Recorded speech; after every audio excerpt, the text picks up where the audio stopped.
Welcome to the beautiful community, ladies. I hope that you're enjoying these videos, whether it's via Facebook or YouTube, and that you're being encouraged by them.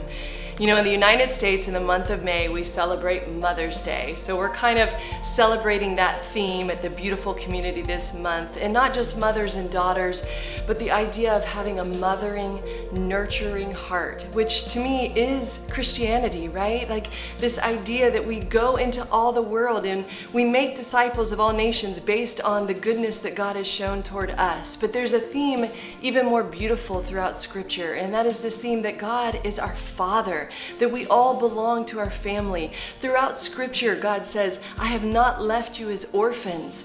But yet, like that children's book, Are You My Mother, where the little bird pops out of his egg and he's asking anything and everything it sees, are you my mother? Are you my mother? I feel like even though as Christians this is what we believe, there is still this whole generation of women that are motherless, that have no one stepping in to say, I'll give you a hand, I'll speak life into you, I'll lift you up, I'll be that mothering, guiding voice. But yet there's something so beautiful that happens when we choose to do that, when we choose to sacrifice a little bit of ourselves in order to pour into someone else. And my first experience with that was when I was about 19 years old. And I had started this arts organization, running this school, and I had a large staff. And a couple years into it, I was reading this description of Aaron in the Old Testament where he would wear the tribes of Israel on his breastplate into the temple. And I remember thinking, God, that's how I feel about my students. That's how I feel about my staff. Like I feel like I carry them around inside me in my heart. And if I'm in prayer, I want to pray for them. If one of them's struggling, I want to sit down and speak life to them and help them figure out the right answers. But that's what a mother does. That's what a parent does. They want the best for their children. And that heart is the heart of God. And you can read throughout Scripture when Paul writes, I love reading how Paul writes about the churches and the people in the churches that he's planted around the world, because his love for them is unbelievable. His love for them challenges me every time I read it. And specifically in Philippians chapter 1, there's this beautiful passage where Paul basically says he's been given a choice. It starts when the famous scripture, for me to live is Christ and to die is gain. And then he goes on and says, I've been given this choice. Do I go on to be with the Lord in heaven where it would be far easier for me?